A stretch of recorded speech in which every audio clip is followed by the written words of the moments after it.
You don't really prepare it. I think you're just working every year, and we are continuously working. And then when we arrive to Milan, it's like a celebration of something. But it's celebration for everybody. That's the problem. It's like if you were making the birthday to all your family all together. So I think it's a case of pacing yourself, partly because of how huge it is and making sure you don't do too many things at one go. Good snacks are important.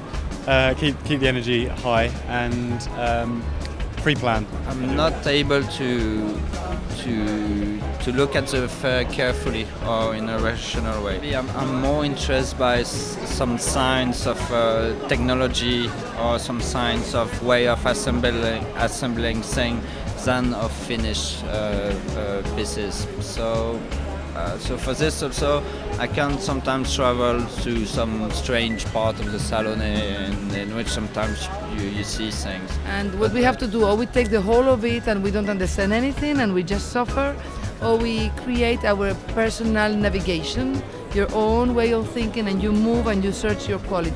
We kind of don't let the fair affect our timing throughout the year, and of course we aim, if it's really close, then we hit, okay, we show it in Milan or we show it a bit before, but it is a big thing for us. And this is a big work, and it is a major work for us because it's one of the major exhibitions that we display our products at, and it takes months to prepare for such an event. Comfortable shoes, firstly, always. I've learned that the hard way. We generally tend to prepare with setting up lots of meetings with existing clients and new clients, bring out some concepts potentially to chat about just briefly.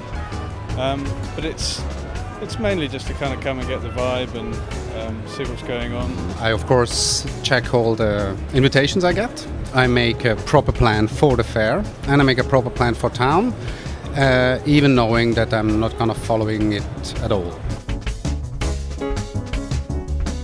Basically, I think when you work, so we are only focused in our work, and it's kind of important when you're here and you see everything together. I think you get the bigger picture much easily, and you can see when you see it in the internet, it's only one picture, but and here you go and you see so much together.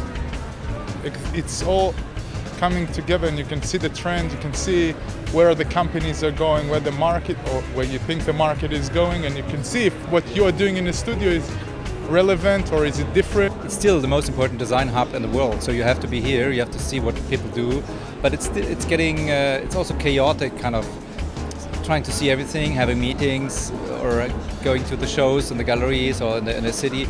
So it's more difficult every year to try to get an idea about Milan and at the same time have meetings. So I could tell you I'm more stressed. When I was kind of 20 years ago when I was here, it was easygoing, like being a design tourist and hanging around at openings, but now it's more kind of running around and trying to see everything. I think you have to be here.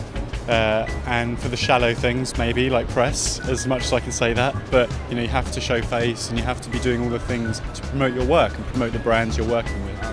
When I'm in the fair, I'm really in between too much joy and quite a number of sadness.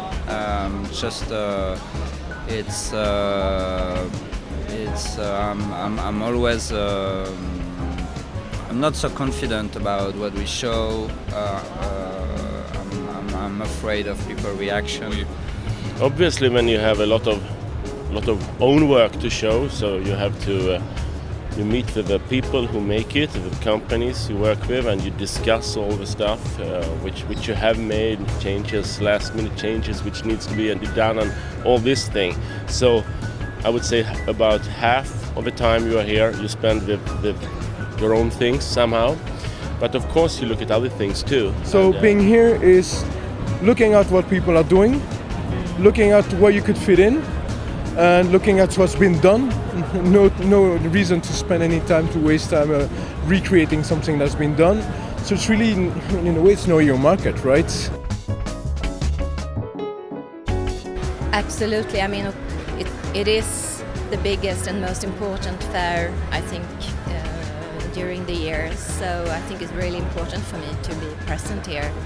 And of course, I mean, even though that I do show with a lot of companies, I mean, I do have some time to look at other things, and I think it can be very, very inspiring, of course, to walk around and see. No, I'm not sure about this. I think Milan is, of course, I look very well what happened, but I try to be really close in one way. I look, but I want to continue to work in my way. For sure, it has a big influence, and we try to detect where the industry is going. Like, for instance, this year we've seen so much rotation molding, and we're trying to understand why is this year? Why is this happening now? Being in Milan, which for me is one of the most inspiring cities, and just being inspired in Milan. Otherwise, from the fair, me as a designer, I don't come back inspired by what I see, because these are finished products, and what I do are my own products, which are developed from A to Z. It's a little bit strange being here again. I think I mean, we see there is two halls that are really interesting, and then most of the fair is a little bit unclear. Not boring, but unclear. You're not influenced, but you see that many other people are talking in the same language. We are making a community. Instead of everybody say that we are individuals and we are making our own things. That's true in a way, but finally when you are in Milan, you see that other people, you have connections with other people, with other designers, with other brands. It's just too easy to overdose on design, and I think, you know, we're already working on things back in the studio, and we're here to launch our product, which is really exciting. Like, you know, it's great to have something that's well received, but in terms of looking at things that are happening, we try and avoid it as much as possible. It's too easy to be to take things in subliminally, you know, or be influenced by trends and things, which we don't want to do. You know, we just want to focus on our direction. Yeah, it's I'm less excited about the fairground itself. It's more that I see some new ideas, and maybe Lambrate, some universities or young designers showing. So the inspiring moment is more in the young world, in the non-professional world. What you see influences you, whether you like it or not. I think it doesn't have an influence, because I'm trying to develop myself. I admire a lot of things about other designers, but I don't have to touch about. I don't have to use it, otherwise I'm not myself anymore. So I've seen the new Burolec chairs for Mages, which I thought were really quite handsome, quite beautiful, very well drawn as they do. There are lights for Floss as well. Gritschik's chair for Vitra, which I don't know what to make of yet, because it's like he does, it's kind of unexpected, kind of strange. It might need a bit of time to, but interesting. The new project by Constantine for Planck is interesting.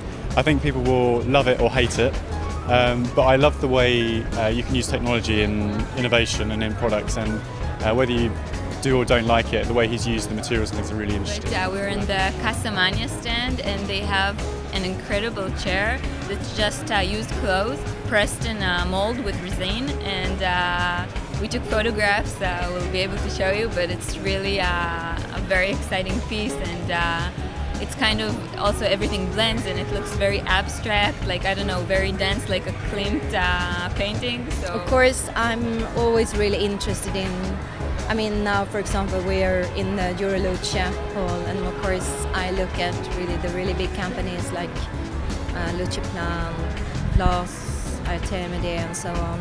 But I think it's also really important to have an open mind, absolutely, and to see what the company is. You know, if it's something interesting, it's interesting. You know, it doesn't matter really what company it is. I saw one chair of the Burolec brothers for Magis, the baguette chair, I think is the name, that I thought and I think that is really, really good product, really well done. And I think that this product is not exceptional product, but really functional, light, good proportion, have and it's really comfortable also. Because I saw many things in design, traditional design, only new form, new shape, but no new function.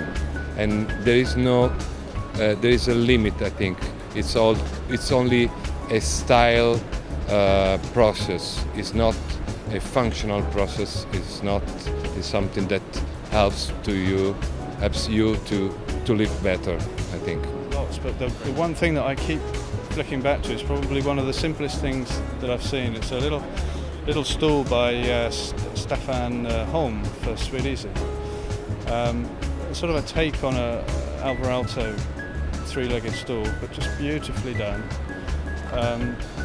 Wonderfully made. I sort of walked up to it thinking, God, have they made that? And it kind of just made me pick it up and look at it, and it's so clever. I'm impressed about Magis for the show, because and the best in show in Magis is the Burulek chair, the baguette. I think it's fantastic. I would like to have done it myself. So the chair Konstantin Gricic did for Planck. It's inspired by a suitcase. It's a easy chair in a really new, interpreted really new. I saw from Moroso, what was it called again? Doshi and Leven, they create this impossible wood chair, which I thought was, I like the fact that they have been working for that product on a certain normality with its difference. It's always easy in a way to create something rational, in a way maybe totally new, but maybe people are lost. That doesn't mean you have to recreate, but I think that's the little gap which you can find interesting products.